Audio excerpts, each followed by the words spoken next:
എല്ലാവർക്കും നമസ്കാരം. ആകാശഗംഗ എന്ന നമ്മുടെ യൂട്യൂബ് ചാനലിലേക്ക് എല്ലാവർക്കും സ്വാഗതം. 2025 ആണ്ട് ആയില്യം നക്ഷത്രക്കാരെ സംബന്ധിച്ചിടത്തോളം എന്തൊക്കെ ഗുണദോഷങ്ങളാണ് ഉണ്ടാകുന്നത് എന്നതിനെ പറ്റിയാണ് ഞാൻ ഈ വീഡിയോയിൽ പറയുന്നത്. ആയില്യം നക്ഷത്രക്കാരെ സംബന്ധിച്ചിടത്തോളം 2025 വർഷം ഗുണദോഷ സമ്മിശ്രമായ ഒരു വർഷം തന്നെയായിരിക്കും. ഇടയ്ക്ക് ഗുണങ്ങൾ വർദ്ധിക്കും, അതുപോലെ ദോഷാനുഭവങ്ങളൊക്കെ ഉണ്ടാകുന്നതാണ്. ഈ ദോഷാനുഭവങ്ങളൊക്കെ ഉണ്ടാകുന്ന സമയത്ത് അതിനുള്ള ഫലവത്തായ പരിഹാരമൊക്കെ ചെയ്യേണ്ടതാണ്. ജനുവരി മാസത്തിൽ ആയില്യം നക്ഷത്രക്കാർക്ക് ജനുവരി മാസം വളരെ ഗുണപ്രദമായ മാസം തന്നെയായിരിക്കും. ഈ ചിട്ടിക്കമ്പനികളൊക്കെ നടത്തുന്നവർ, അതുപോലെ ധനകാര്യ സ്ഥാപനങ്ങളൊക്കെ നടത്തുന്നവർ, ഇവരെ സംബന്ധിച്ചിടത്തോളം ഈ ജനുവരി മാസം വളരെ ഗുണപ്രദമായ സമയം തന്നെയാണ്. അതുപോലെ ഈ ഊഹക്കച്ചവട സംബന്ധമായ ബിസിനസ്സൊക്കെ ചെയ്യുന്നവർക്ക് അവർക്കൊക്കെ നല്ല സമയമാണ് ജനുവരി മാസം. സാമ്പത്തികപരമായും വളരെ അധികം ദോഷമില്ലാത്ത ഒരു മാസം തന്നെയായിരിക്കും ജനുവരി മാസം നിങ്ങളെ സംബന്ധിച്ചിടത്തോളം. ഫെബ്രുവരി മാസമാകുമ്പോഴേക്കും ഫെബ്രുവരി മാസത്തിൻ്റെ ആരംഭമൊക്കെ ഗുണപ്രദമാണെങ്കിലും അതിൻ്റെ പകുതിക്ക് ശേഷം പെട്ടെന്നുണ്ടാകുന്ന എന്തെങ്കിലും ക്ലേശാനുഭവങ്ങളൊക്കെ പെട്ടെന്ന് ഉണ്ടാകുന്നതാണ്. അതുപോലെ ആരോഗ്യകാര്യത്തിലും അല്പം ശ്രദ്ധിക്കേണ്ട ഒരു സമയമാണ് ഫെബ്രുവരി മാസത്തിൻ്റെ പകുതിക്ക് ശേഷം. പ്രാർത്ഥനകളാലും ക്ഷേത്ര ദർശനത്താലും ഒക്കെ ഇതിനെ പരിഹാരം ചെയ്യാവുന്നതാണ്. സാമ്പത്തികപരമായി ഫെബ്രുവരി മാസത്തിൻ്റെ പകുതിക്ക് ശേഷം അല്പം ബുദ്ധിമുട്ട് ഉണ്ടായേക്കാം. മാർച്ച് മാസത്തിൻ്റെ ആരംഭ സമയം ദോഷ സമയമാണ്. എന്നാൽ മാർച്ച് മാസത്തിൻ്റെ പകുതി കഴിഞ്ഞാൽ ആശ്വാസത്തിനൊക്കെ വഴി തെളിയുന്നതാണ്. തൊഴിൽപരമായ ഗുണകരമായ അവസരങ്ങളൊക്കെ ഉണ്ടാകുന്നതാണ്. കഠിനമായ അനുഭവങ്ങൾക്കൊക്കെ അല്പം ശാന്തിയും അതുപോലെ ഒരു പ്രത്യേക ഉണർവിൻ്റെ സാധ്യതയൊക്കെ ഈ സമയത്ത് ഉണ്ടാകുന്നതാണ്. തൊഴിൽ സ്ഥലത്തൊക്കെ ഈ മാർച്ച് മാസത്തിൻ്റെ ആരംഭ സമയത്ത് അല്പം ശ്രദ്ധിക്കേണ്ടതാണ്. പകുതിക്ക് ശേഷം തൊഴിൽ മേഖലയൊക്കെ പുഷ്ടിപ്പെടുന്നതും സാമ്പത്തിക നിലയൊക്കെ ഉയർന്നു വരുന്നതും തന്നെയാണ്. ഏപ്രിൽ മാസം ഗുണപ്രദമായ മാസം തന്നെയായിരിക്കും. സാമ്പത്തിക അഭിവൃദ്ധിക്കൊക്കെ ഉതകുന്ന പദ്ധതികളൊക്കെ പുനരാരംഭിക്കുന്നതാണ്. ജോലിയിലൊക്കെ അഭിവൃദ്ധി ഉണ്ടാകുന്നതാണ്. അതുപോലെ വീട്ടിലെ ഐശ്വര്യങ്ങളൊക്കെ അനുദിനം വർദ്ധിക്കുന്നതാണ്. പുതിയതായി വീട് പണിയുകയോ അല്ലെങ്കിൽ നിലവിലുള്ള വീടിന് എന്തെങ്കിലും അറ്റകുറ്റപ്പണിയോ ഒക്കെ ചെയ്യാൻ ആഗ്രഹിക്കുന്നവർക്ക് ഏപ്രിൽ മാസം വളരെ ഗുണപ്രദമായ മാസം തന്നെയായിരിക്കും. അതിനുവേണ്ടിയുള്ള സാമ്പത്തികവും ഈ മാസം വന്നു ചേരുന്നതാണ്. അതുപോലെ വിവാഹമൊക്കെ കഴിക്കാൻ ആഗ്രഹിക്കുന്നവരാണെങ്കിൽ, വളരെ കാലമായി മുടങ്ങിക്കിടക്കുന്നവരൊക്കെ ആണെങ്കിൽ അവർക്ക് അതിനുള്ള അവസരങ്ങളൊക്കെ ഏപ്രിൽ മാസത്തിൽ ഉണ്ടാകുന്നതാണ്. അതുപോലെ വേറെ എന്തെങ്കിലും കാര്യമൊക്കെ നേരത്തെ ഇത് നടക്കണം എന്നാഗ്രഹിച്ചിരിക്കുന്നവരാണെങ്കിൽ ഈ സമയത്ത് അതൊക്കെ നടന്നു കിട്ടുന്നതാണ്. മെയ് മാസവും വളരെ ശ്രേഷ്ഠമായ കാലം തന്നെയായിരിക്കും. ജോലിയിലൊക്കെ സ്ഥിരത ഉണ്ടാകുന്നതാണ്. അതുപോലെ ജോലിയൊക്കെ സ്ഥിരമാകാതിരുന്നവർക്ക് ഈ സമയത്ത് ആ ജോലിയൊക്കെ സ്ഥിരപ്പെട്ട് ലഭിക്കുന്നതാണ്. അതുപോലെ വിദേശ യാത്രയ്ക്കൊക്കെ ശ്രമിക്കുന്നവരാണെങ്കിൽ ഈ മെയ് മാസത്തിൽ വിദേശ യാത്രയ്ക്കുള്ള അവസരങ്ങളൊക്കെ ഉണ്ടാകുന്നതാണ്.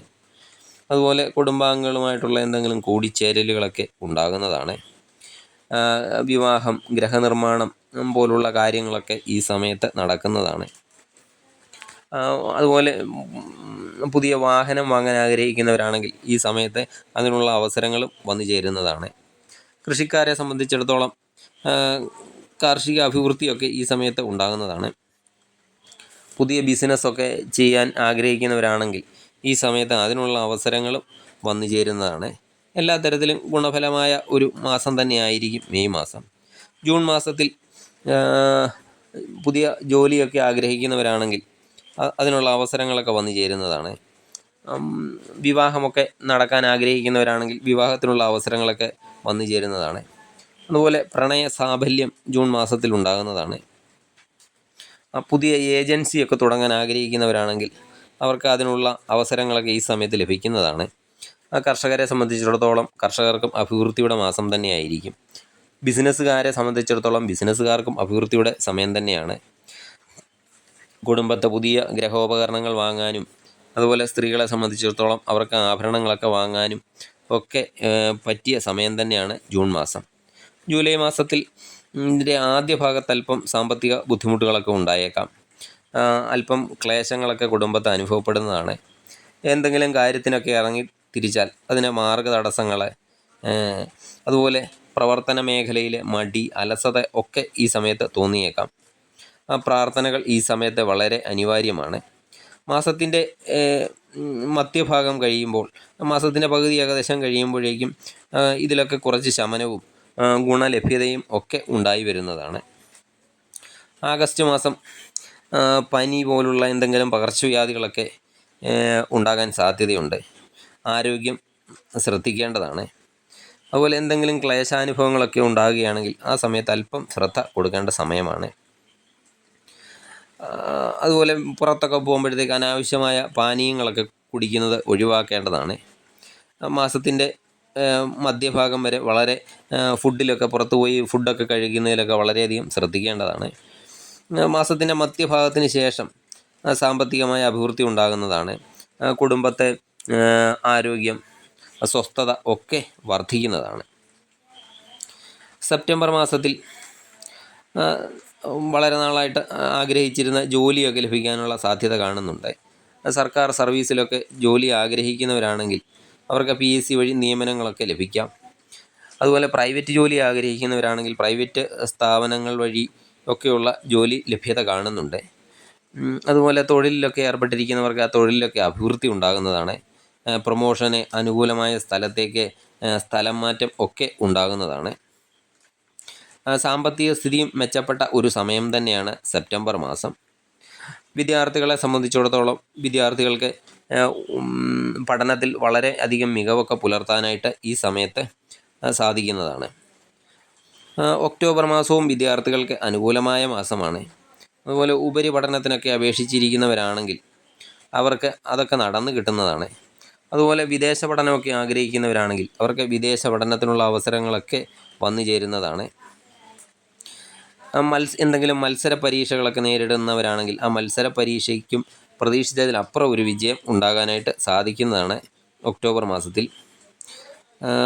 ആഗ്രഹിക്കുന്ന കോഴ്സിലൊക്കെ പ്രവേശനം ലഭിക്കുന്നതാണ്. അതുപോലെ കലാകാരന്മാരെ സംബന്ധിച്ചിടത്തോളം കലാകാരന്മാർക്കും വളരെ ഗുണപ്രദമായ സമയമാണ്. ഒക്ടോബർ മാസത്തിൽ സാമ്പത്തിക നില ഒരു അധികം ദോഷമില്ലാത്ത അവസ്ഥയിൽ തന്നെ പോകുന്നതാണ്. നവംബർ മാസത്തിൻ്റെ ആദ്യ ഭാഗത്ത് അല്പം ക്ലേശങ്ങൾ, പിന്നീട് ഗുണവർധനയൊക്കെ ഉണ്ടാകുന്നതാണ്. ഈ നവംബർ മാസത്തിൻ്റെ ആദ്യ ഭാഗങ്ങളിൽ അല്പം പരാജയഭീതിയൊക്കെ ഉണ്ടാകുന്നതാണ്. കുടുംബത്തിൽ അല്പം ക്ലേശങ്ങളൊക്കെ ഉണ്ടാകുന്നതാണ്. അതുപോലെ ഗവൺമെൻറ് തലത്തിലൊക്കെ എന്തെങ്കിലും ആനുകൂല്യങ്ങളൊക്കെ കിട്ടാനുള്ളവരാണെങ്കിൽ അതിനൊക്കെ അല്പം തടസ്സങ്ങൾ ഉണ്ടാകുന്നതാണ്. എന്നാൽ മധ്യഭാഗം കഴിഞ്ഞതിന് ശേഷം ഈ കാര്യത്തിലെല്ലാം ഉന്നതി ഉണ്ടാകുന്നതാണ്. ഡിസംബർ മാസത്തിൽ ആയില്യം നക്ഷത്രക്കാരെ സംബന്ധിച്ചിടത്തോളം വളരെ ഗുണപ്രദമാണ്. തൊഴിലഭിവൃദ്ധി ഉണ്ടാകുന്നതാണ്. സാമ്പത്തിക അഭിവൃദ്ധി ഉണ്ടാകുന്നതാണ്. ഏത് മേഖലയിലാണെങ്കിലും അവർ വർക്ക് ചെയ്യുന്ന മേഖലയിലോ അല്ലെങ്കിൽ മറ്റേ ഏത് മേഖലയിൽ എടുക്കുകയാണെങ്കിൽ ആ മേഖലയിലെല്ലാം ഉണർവും സന്തോഷവും ഒക്കെ ഡിസംബർ മാസത്തിൽ ഉണ്ടാകുന്നതാണ്. ഇതാണ് ആയില്യം നക്ഷത്രക്കാരുടെ 2025 ഗുണദോഷ ഫലങ്ങൾ. നിങ്ങൾക്ക് ഈ വീഡിയോ ഇഷ്ടപ്പെട്ടാൽ ലൈക്ക് ചെയ്യുക, മറ്റുള്ളവരിലേക്ക് ഷെയർ ചെയ്യുക. നന്ദി, നമസ്കാരം.